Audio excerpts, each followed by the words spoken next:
Hello, everyone, and welcome to the seventh episode and the final episode of our online career guidance program.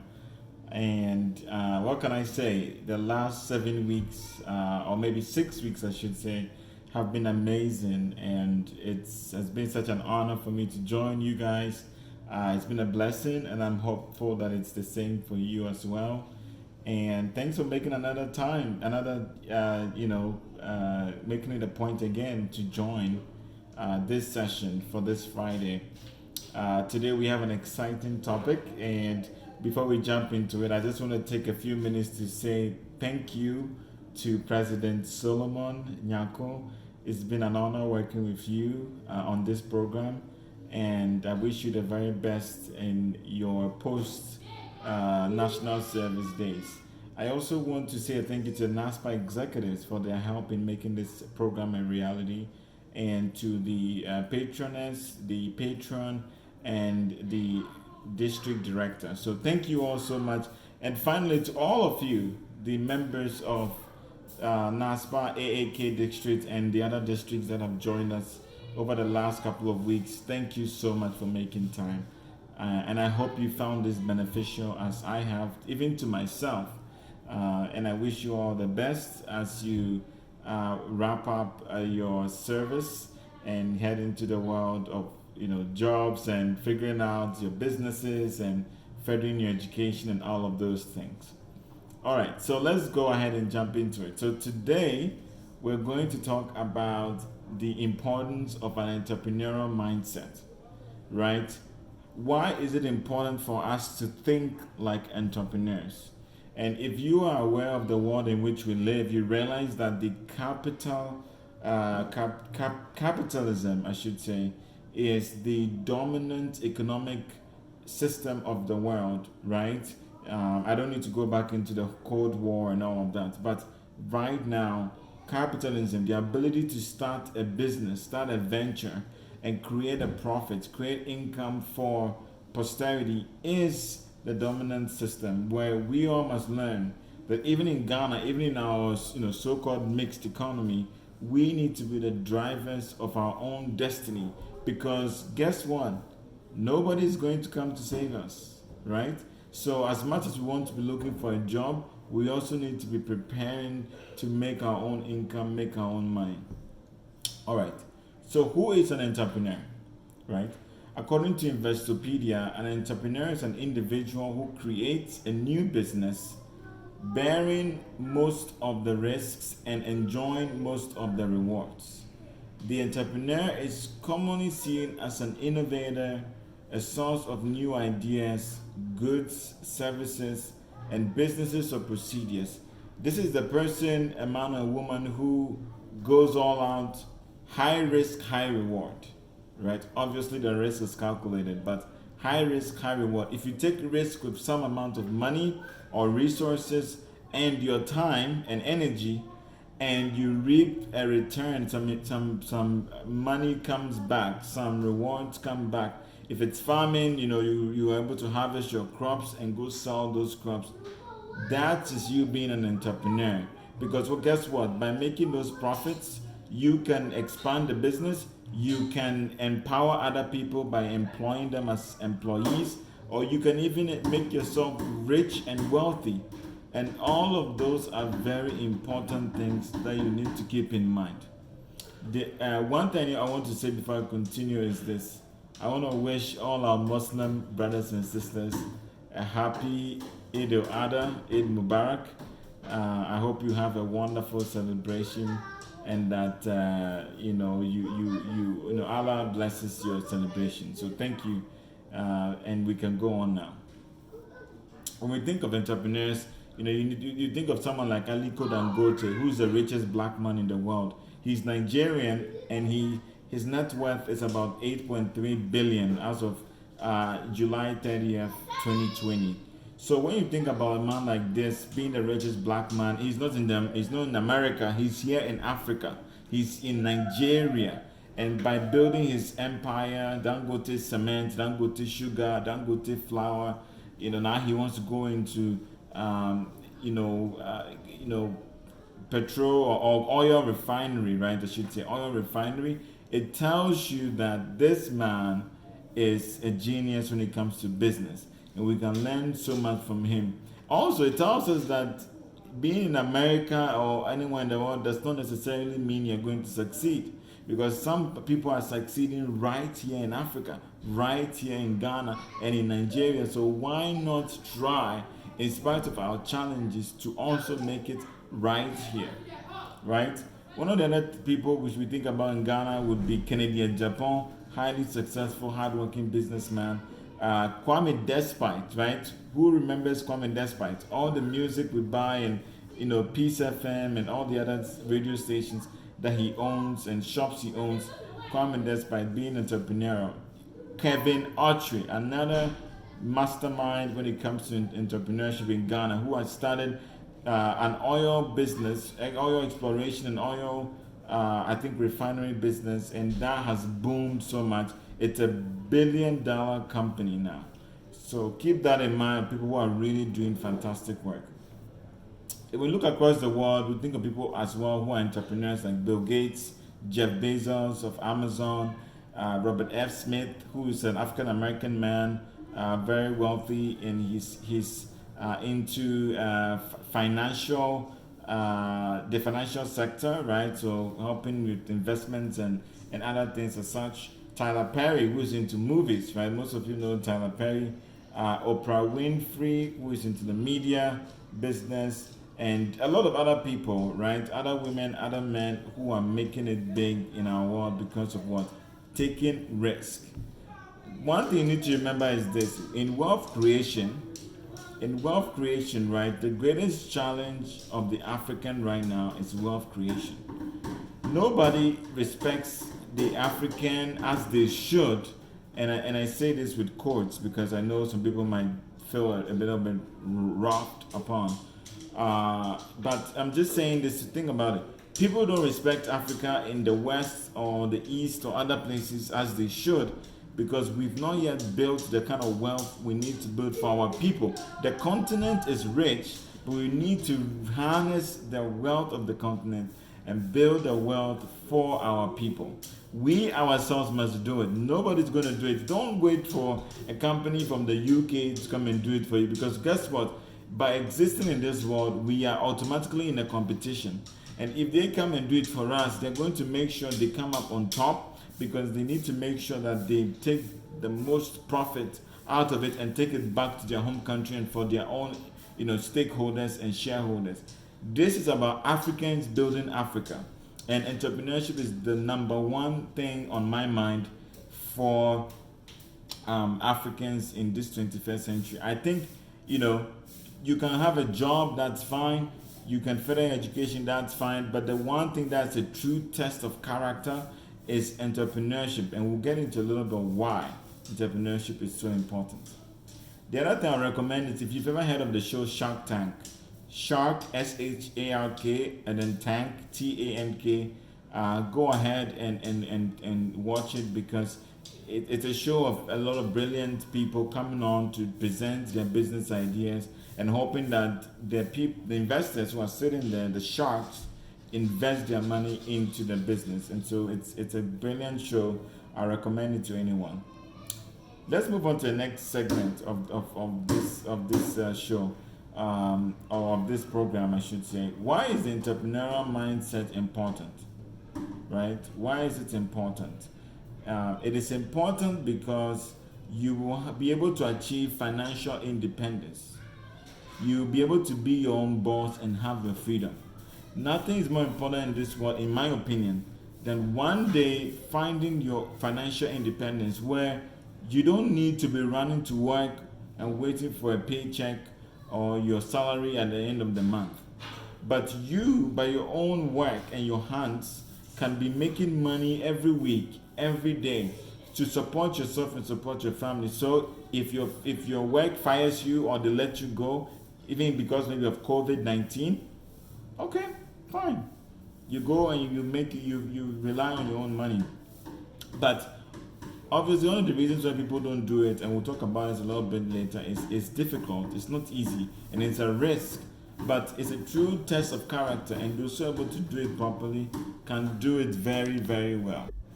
Right, and so essentially what I'm saying is you need to understand that it's difficult, and so most people don't want to do it, and maybe they don't know how, but it is a risk. But if you're able to do it, you will find your financial freedom, your financial independence, and I don't know what's better than that. Think about it. One of the other things too is you be fulfilled. You, after the struggle in your young days, in your old days, you'll be so happy that, oh wow, now I have the money to go where I need to go, pay my healthcare bills, travel if I want to travel, do whatever I want to do, because why? I invested, I worked hard when I was young. I have a former boss who said, in this life there's always a hustle. There's always a struggle, right? Either you hustle now and enjoy later, or you enjoy now and you hustle later. So think about that as well. Also, make your dream come true, right? Some of you have dreams. You want to travel abroad, or you want to build a big house for your mother, buy a car for your father, or just educate your children to the highest level. You can't do all that without having money or having resources. And creating a business helps you to create that kind of resource to live a relatively comfortable life. Also, the other thing that we don't get in Africa, I think, in most cases, is the idea of generational wealth. We think that when we are doing our work, it's just for us and our children, right? But what we need to understand is that what we are doing, we should think beyond just our children to their children's children and their children's children's children, right? Because what's going to happen is you're going to have a situation where essentially you can create a business where you hand over to your children, and then your children will build it up again and hand it over to your children's children. And so the wealth stays in the family. The wealth does not go anywhere. It stays in the family, and it's actually something that many generations to come will remember you for and say, wow, it was this person who started this business, this cement business, this real estate business, this finance of banking business, this trading business, this car importation business, and now look at where we are as a family. So think about that. And as I've already said, nobody's coming to save you or me. One of the things we always wait for is, okay, during elections or something, maybe the government comes or the politicians come around and they tell us all kinds of promises that, oh, this time you're going to change, everything's going to be better, some things get better. But on a macro level, the economy might be looking good. But the micro, it doesn't trickle down, because in some cases of high corruption levels, but also because in the kind of system we live in, the efficiencies are not very high. So there's a lot of inefficiencies that affect the macro getting to the micro. And it's not only Ghana, there are many countries that face this challenge as well. But one thing I've realized in the United States is, by people owning their own lives, owning their own financial independence, owning their own goals and dreams, you can't take it away from them. They build their successful businesses. Actually, small businesses make up a large percentage of the U.S. economy, and they are responsible for most of the payroll in the U.S. Most people work with small businesses in the U.S., right? So if you think about it, who started that small business? Insurance, real estate, car fixing, or repair, phone distribution, or wholesale retail of food and other home products, right? Think about it. All these are people who are making a difference in other people's lives. And one thing they always say about entrepreneurs are people who like to help others, even if they have to do it for free before they get any money from it, right? When Facebook launched, they weren't asking us to pay money before we sign up. For one, I was shocked when Mark Zuckerberg launched Facebook. He was, oh yeah, sign on, come on, use the service, come and use it. I didn't know that he was going to just create the numbers and then after a while he starts selling ads. That's the business model. It's just like YouTube. Create content and there are ads on YouTube, and the ad companies pay YouTube, and the companies pay other bigger companies pay ad companies pay YouTube for their ads, the ads of the main company, and then the money is taken by Google, which is the parent company of YouTube, and they pay the content creators, and they keep the rest. Right? They pay a percentage to the content creators, then they pay the rest. So if you are there watching a car review or a phone review or any kind of digital or electronic device review, or someone is talking about buildings for sale or those kinds of things on YouTube, by you watching, by giving him or her like views, that person is making their money. Yeah, isn't that amazing? This is the digital economy, so think about that. Let's look at keys to building a successful business, right? The first thing you need to remember is you have to create a product or service and make sure that product or service can be distinguished from everything else. Somebody called Howard Schultz took a kind of a commoditized product, something like coffee and tea, and transformed it into Starbucks, which is, Starbucks is I think from the data I know, the biggest coffee company in the US, and in some parts of the world. They've really done a great job of expanding, and people were asking in the beginning, who is going to go and buy coffee, right? If I can make it at home and take it in my cup and mug and take it to work, like, who's going to do that? Well, people did. People went, and sometimes not because of the coffee per se, but because of the ambience of the coffee shop. You can sit down, have a meeting with someone else. I've used coffee shops a lot from some of my meetings with people in the US. You can have an interaction. It's quiet, it's nice, it's Wi-Fi, free Wi-Fi. Who doesn't want to have that, right? You can even sit there as long as you want, browse and do your work, browse the internet and do your work.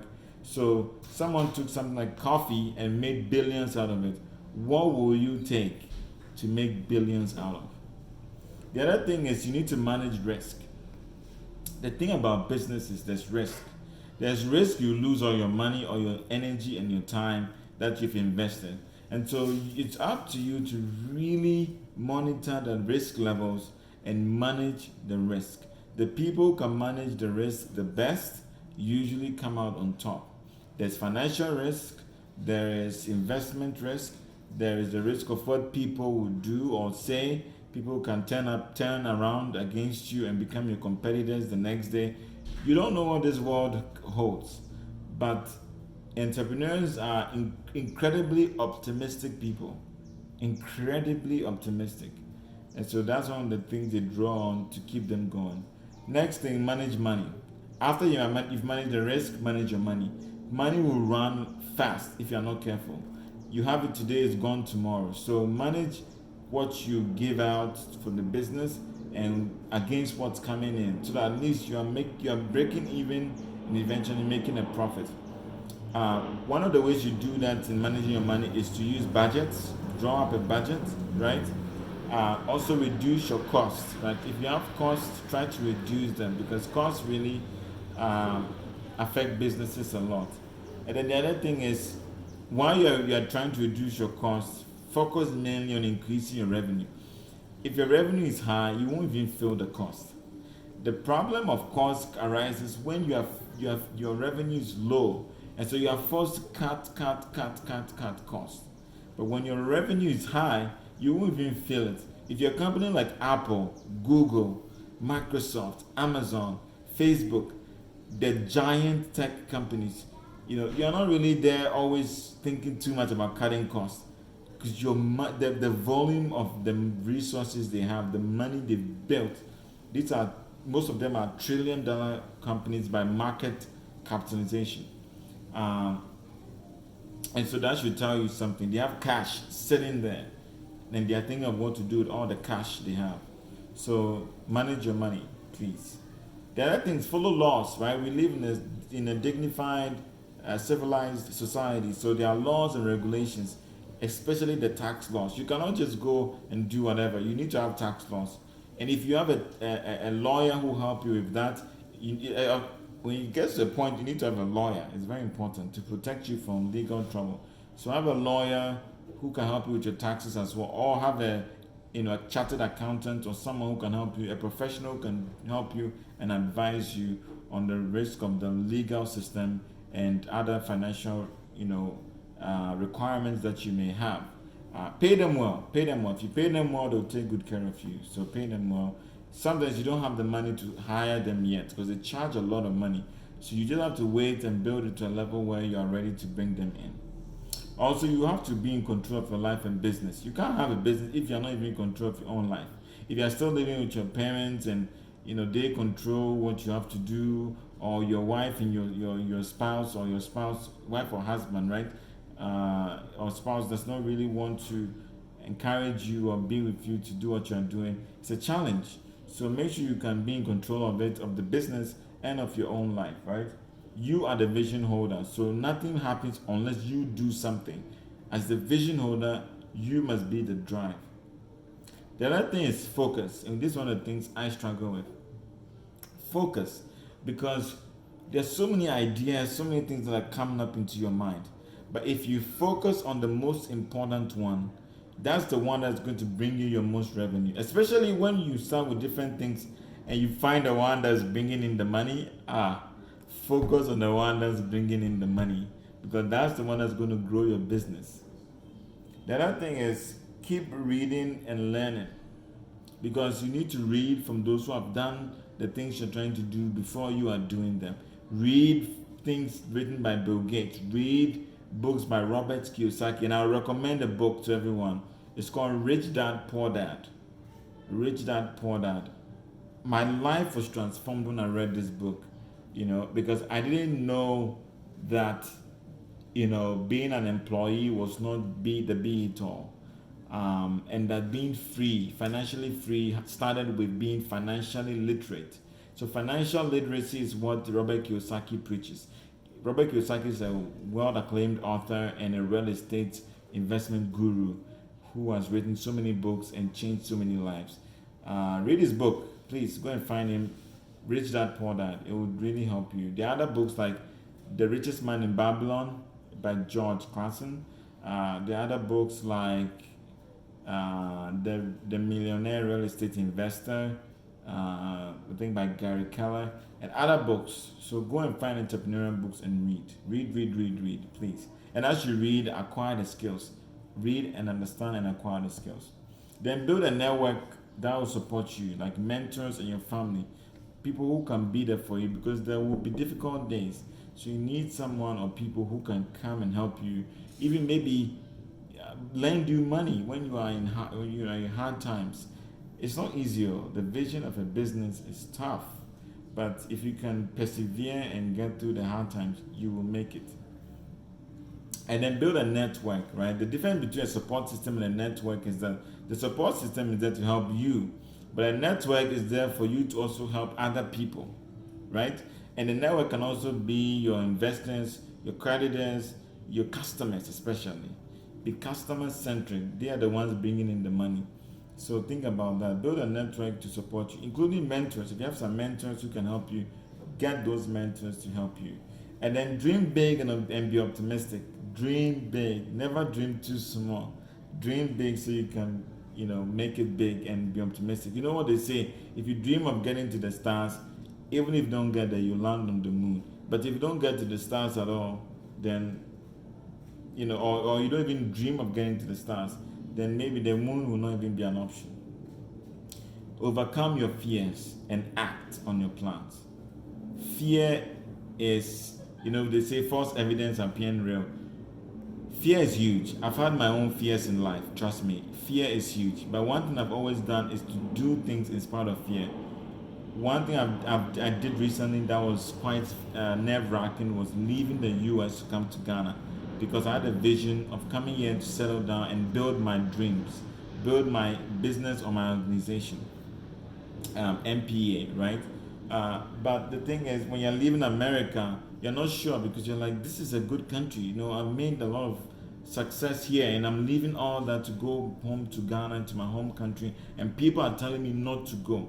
So there is some anxiety, some fear, but in spite of that, my dream, my vision was, look, if I'm going to do this, then I must do it when I'm young, not when I'm old and gray. The time for Africa is now. And so that was my inspiration, and also the support of my family, my girlfriend, and everyone that was closer to me at that time. So think about that. Overcome your fear and act on your plan. If you don't act, the business is only a business plan on paper. Also, build trust with people, right? You need people to trust you. So build trust and build a positive reputation. Have a backup plan in case what you are doing doesn't work. What is your backup plan? Prepare for the worst, but hope for the best. One of the things I was going to share as well is when I was in the US, right? I was telling you that Rich Dad Poor Dad blew my mind and changed my mind. But I was in Ghana. I read it in Ghana before I got to the US. But even after that, I met a Ghanaian entrepreneur in Ghana. His name was Ade, and he really changed my way of thinking, because he was like, I was telling him, oh, I have a degree, so pay me more. I was like, so a degree that matters? He said it was the skills. What are your skills in the marketplace? That's your value. What are your certifications? Because the certifications add credibility to you. And how much money are you making in business, right? So he blew my mind. And that's how everything changed for me, how I started to look at the world. And I started financial independence. That one day, hopefully, I can be free, and my children, my children's children, and children's children can also be free. If you fail, try again. Don't give up, and never have self-doubt. If it comes, push it aside and keep pressing on. And if people attack you and oppose you simply because you are making it, that's an indication that you are making it. Nobody kicks, a dead dog, as they say, right? When you become important, people will attack you and they will disturb your life because they are envious or they want to be like you. So take it as a compliment. Toughen up. Go ahead. Those of you who have business dreams, ideas to build an empire. Maybe going to grad school or having a PhD is not for you. Maybe going to find a job is not for you. But everybody can start a business. All it takes is a product or a service, and go out and sell it and tell people about your story. And I'm trusting God that they will support you. Now we've come to the end of the session, and I'll take your questions in the Q&A session. I want to thank you all for taking time to be with me and be with us. May God richly bless you, and I wish you all the best in your days ahead and life after national service. This is your career coach and your resource person, Dodzi Yakor, signing off. Thank you and bye.